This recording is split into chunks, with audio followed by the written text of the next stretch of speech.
Hello champions, welcome in part 2. In the part 1, we have discussed the formulae of area of triangle. One of the formulae is a basic formula in terms of base and height, and another formula which is called as a Heron's formula, which can be expressed in terms of three sides of a triangle to get the area. In my mind, the curious question is coming, and I'm just thinking that how did Heron derive this formula? You know, the rule of mathematics is to derive new results, we have to use the previous result. Hence, using basic formula of area which is expressed in terms of base and height, using that we can prove Heron's formula. If you see Heron's formula, there is a term S. S means semi-perimeter of triangle, and where A, B, C are three sides of a triangle. Here we are proving Heron's formula. The statement of the theorem is if A, B, C are sides of a triangle ABC, then prove that area of triangle is equal to square root of S into S minus A into S minus B into S minus C. To prove this theorem, we need some basic results from the mathematics. We can call them otherwise called as ingredients or basic tools which are required to prove Heron's formula. The first tool is we have to have the knowledge of Pythagoras theorem. We have to use it. Another is algebraic identity, that is a square of two terms, and that can be remember like this: square of first term equal plus multiplication of these two terms and its double, and plus square of the second term. And now the third is called as a factorization formula, and that is square minus square is equal to two factors, a plus b and a minus b.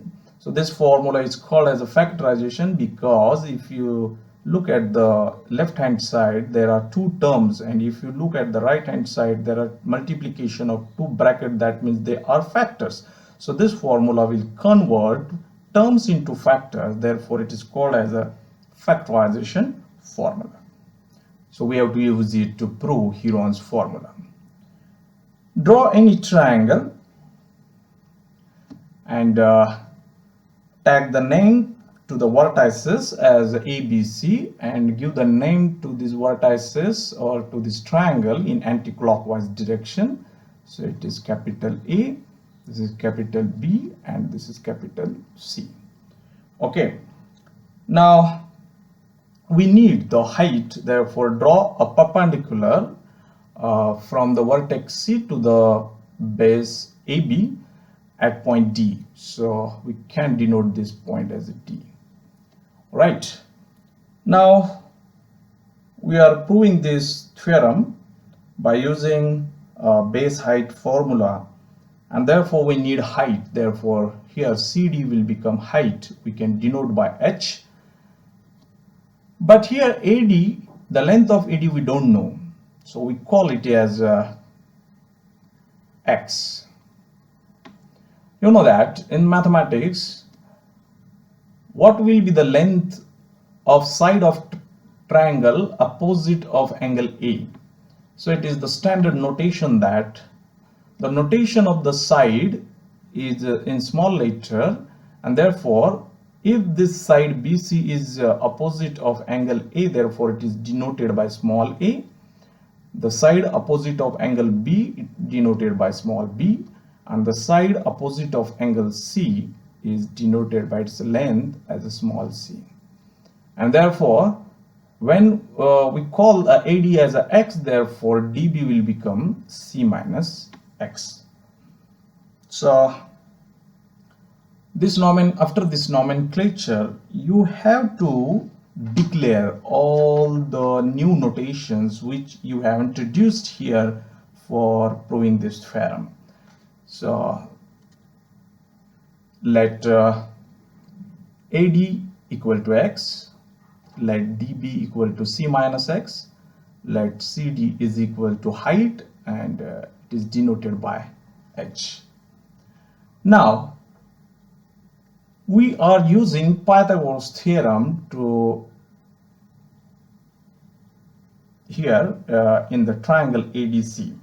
So using Pythagoras theorem in triangle ADC, we get square of hypotenuse, that is b square, equal to squaring and adding of remaining two sides, that is x square plus h square.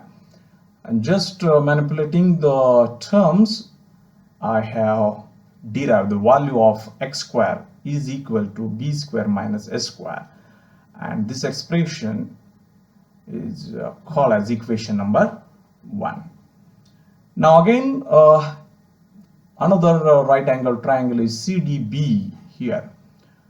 Now use the Pythagoras theorem in triangle CDB, that is square of hypotenuse is equal to square of CD, that is h square, and square of DB, that is C minus x whole square. Now here we are using algebraic identity c square minus 2cx plus x square. Now I am putting the value of x square from equation 1 here, so I will get this term. So from this step, h square get cancelled out, and therefore I am getting s square is equal to c square minus 2cx plus b square.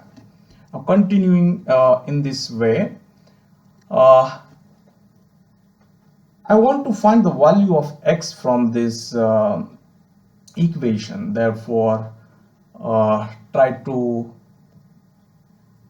transfer this term containing x to the left and remaining terms keeping the right hand side.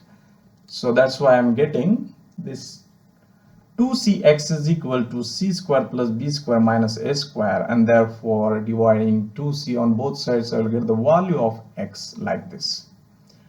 Now put this value of x in equation number 1. You know what was the equation 1? H square is equal to b square minus x square. So instead of x, I am putting this value here. The square of the fraction means square of the numerator and square of the denominator. Now we have to add or subtract these two terms by using cross multiplication method. So I will get this expression after cross multiplication.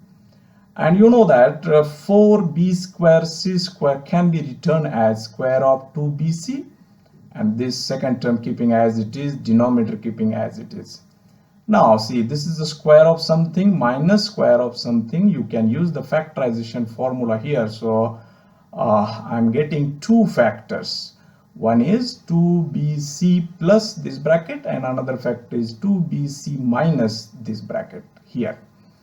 Now rearranging the terms, b square plus c square plus 2bc minus a square in the first bracket, and here this minus sign should be entered inside the bracket. That's why sign of all the terms should be changed, and therefore I'll get minus b square minus c square plus 2bc keeping as it is, and this minus minus plus, and this is plus a square.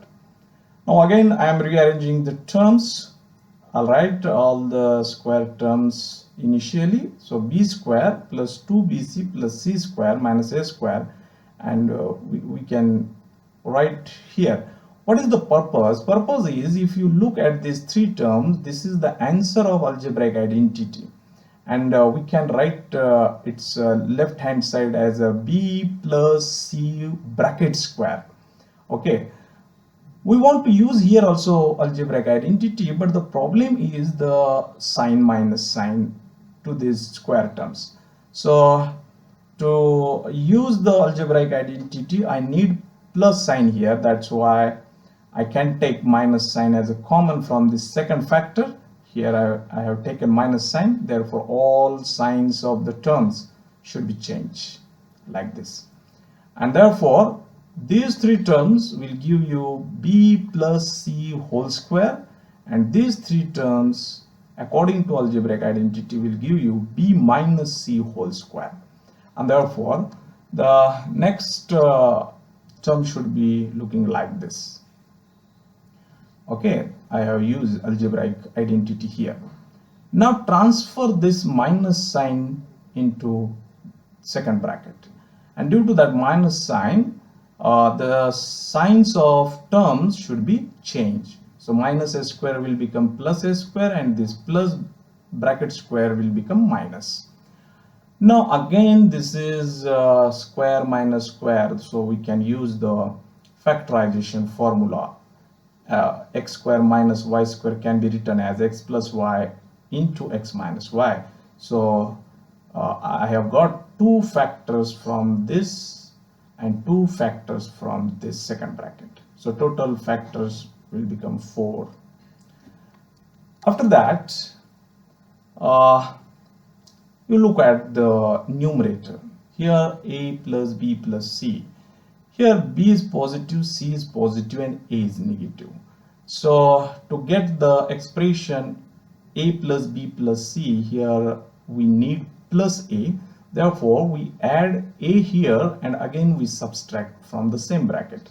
So when we add a, it will become a plus b plus c, and when we subtract that a here, then minus a will become minus 2a. Similarly, you can add plus b here, you can add plus c and minus c here. So you will get this type of expression. You know that S is the semi-perimeter of a triangle, which can be written like this, and therefore a plus b plus c is equal to 2 times S. Now I am putting the value of a plus b plus c is 2s here in this numerator, so I will get h square is equal to this type of expression. Now in each bracket 2 can be taken as a common.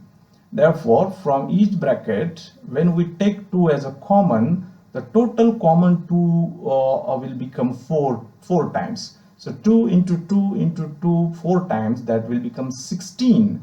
So in the numerator we get 16, and this multiplication of 4 brackets divided by 4c square.